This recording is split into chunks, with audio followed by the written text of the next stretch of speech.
patients soumis à son essai ont démontré son efficacité à 100%. Coronavirus, et si les ponayo tolongi olibela, bandalelo, mana covid, mobikuya mabata, mana covid, bana ya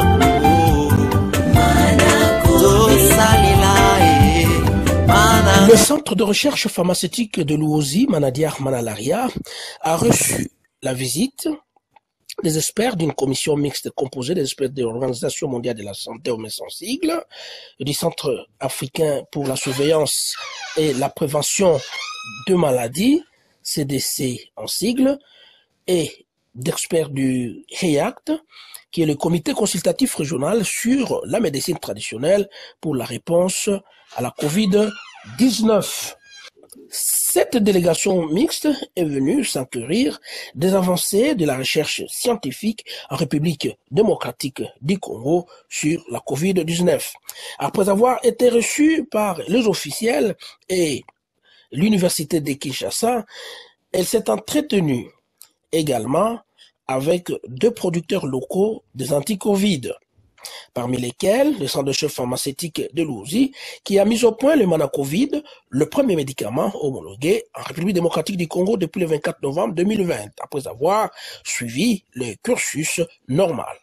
Suivez à cet effet un extrait de l'intervention du pharmacien Dadi Batango Mpessa, directeur général du CERPEL, qui sera suivi des interviews réalisées juste à la fin de ces échanges. Voilà.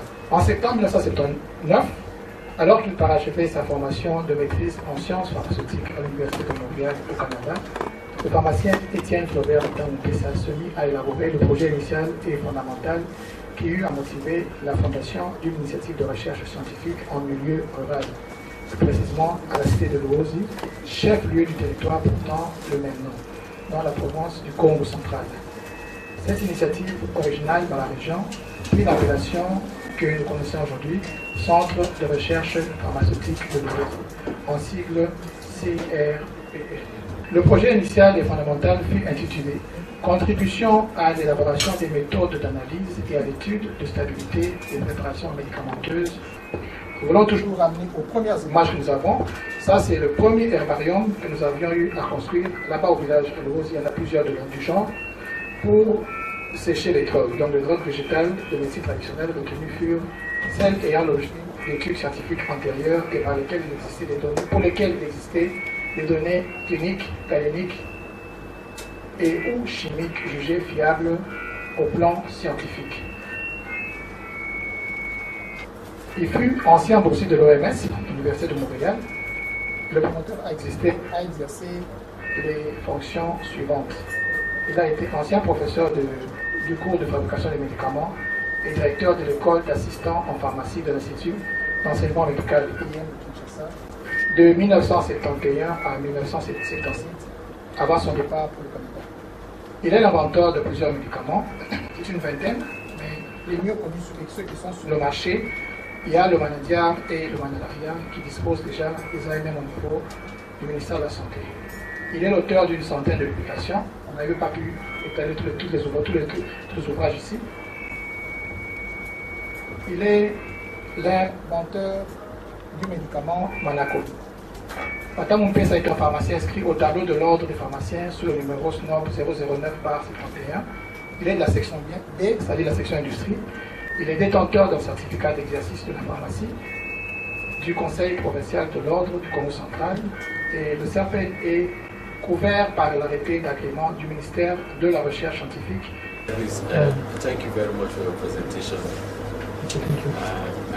From your presentation, I understood you've got the approval from regulatory authorities and ethics committee. I just want to learn from you because part of our mission is also to learn best practices to be applied to other settings. What were your experiences getting these approvals? In terms of speed, in terms of interaction with the different authorities in the different bodies, what were your experiences and what can you suggest as a better way of carrying these things out? Je pense qu'en cas d'urgence, according to me, I think about the process, it was very, very long. Because in case of this case of corona, for example, it's better for the state to give procédure d'urgence to people.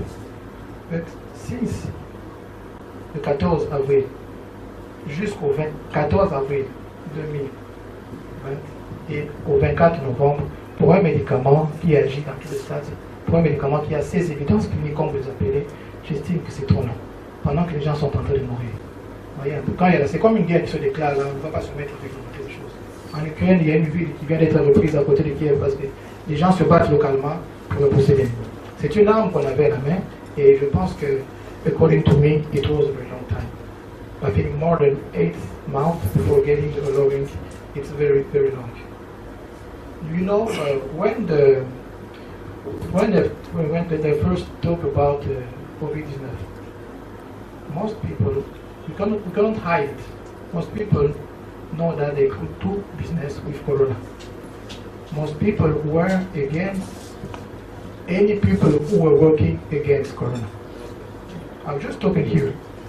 In the night of the 29 or 30 October, he was attacked by criminals in his house. They've taken his computer. Yeah, no. That's why we think that there were some people, men noirs, comme on dit, which were working against any people who were working in the case of COVID-19. Up till now, how can you explain the fact that the DPM, l'autorité de régulation, has given the allowing, but most of people don't want to use it? Il y a clairement un conflit d'intérêts, ça peut se dire, ça ne se cache plus. Et on sait qu'il y en a qui voulaient faire de cette maladie un vrai business et qui en ont fait. On ne citera pas les noms. In Congo. Kinshasa. He's from Kinshasa. Merci beaucoup. Ok, merci aussi à vous. Au nom de toute l'équipe qui s'appelle.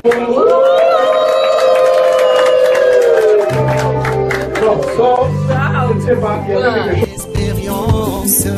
Sur les plantes médicinales à inventer. Que vous pouvez nous dire l'objet de votre visite?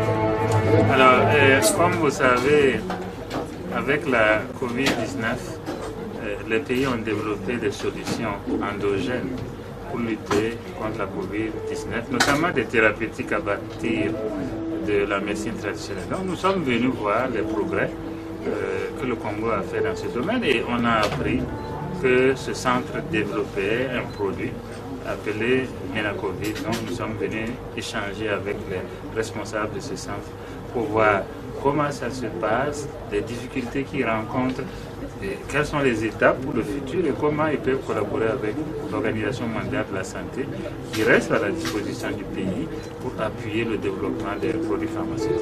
Oui, est-ce qu'on peut compter sur l'OMS pour le plaidoyer justement pour favoriser cette médecine naturelle qui est en train de se développer en Afrique? Comme vous savez, beaucoup de médicaments viennent des plantes qui sont d'origine naturelle. Donc c'est tout à fait normal que l'OMS s'intéresse à la médecine traditionnelle. Elle a d'ailleurs toujours fait. Il fut un temps où l'OMS était seule à assurer la promotion de la médecine traditionnelle. L'OMS va continuer dans ce sens et même intensifier ses efforts. C'est tout à fait normal. Oui, juste la dernière question. Mais qu'est-ce qui fait que l'OMS, en particulier l'Occident en général, apparemment est un peu pessimiste sur la recherche qui se passe en Afrique? Lorsque les Africains mettent au point un produit, apparemment ils sont hésitants pour l'appliquer ailleurs. Qu'est-ce qui se passe? J'espère que vous vous trompez en disant ça. Parce que l'OMS, c'est vous, oui, par exemple. C'est la population. Oui. Donc l'OMS, ce n'est pas seulement le secrétariat qui est à Genève ou à Brazzaville. C'est vous, la population. Donc l'OMS est avec vous. Et il faut reconnaître que beaucoup de médicaments ici, la pharmacopée en Afrique, ont du mal à être compétitifs sur le marché international. C'est quelque chose que nous devons regarder froidement, voir les faiblesses de ces médicaments et ensuite apporter des solutions pour changer la situation.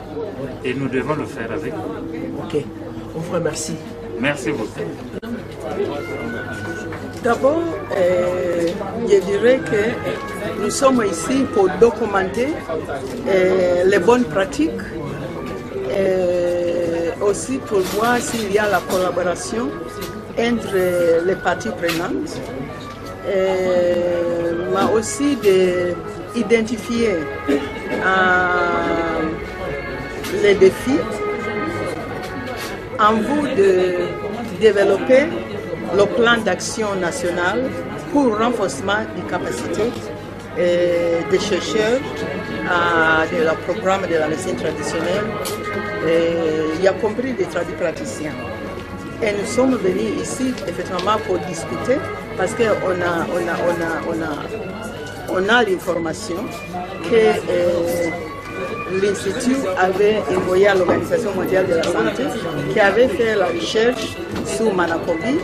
Alors nous sommes ici pour discuter d'une part pour comprendre qu'est-ce qui a été fait par rapport des essais cliniques pour évaluer l'efficacité, la sécurité et la qualité. Motif pour laquelle nous sommes ici, mais pas comme police, mais comme personne qu'on apporte les appuis techniques pour voir quels sont les défis qu'eux ont eu. Est-ce qu'il y a besoin d'enforcement de capacité, par exemple, de développer les protocoles de la recherche? Est-ce qu'il y a besoin de l'appui technique pour le développement de méthodologies de la recherche? Par exemple, est-ce qu'il y a besoin de certains documents techniques de l'Organisation mondiale de la santé? Parce que nous sommes venus ici avec un comité qui s'appelle le comité consultatif des experts pour la médecine traditionnelle et Covid et la réponse du Covid. Alors, les experts là viennent de divers pays qui étaient établis par le directeur régional de l'Organisation mondiale de la santé et aussi avec Africa CDC et l'Union africaine pour accélérer le processus de faire la recherche et le développement en Afrique. Alors, avec l'expert, c'est possible alors envoyer différents pays pour effectivement donner l'appui technique où il y a besoin. Oui, juste peut-être la fin de la question. Est-ce que l'OMS fait réellement confiance aux chercheurs africains, ce qu'ils font? Oui, nous avons beaucoup de confiance des chercheurs africains. Motif pour laquelle le directeur régional a construit cette groupe des experts pour assurer le renforcement des capacités des chercheurs africains dans les matières de recherche et notamment les essais cliniques pour évaluer l'efficacité, la sécurité et la qualité des médicaments issus de la pharmacopée traditionnelle.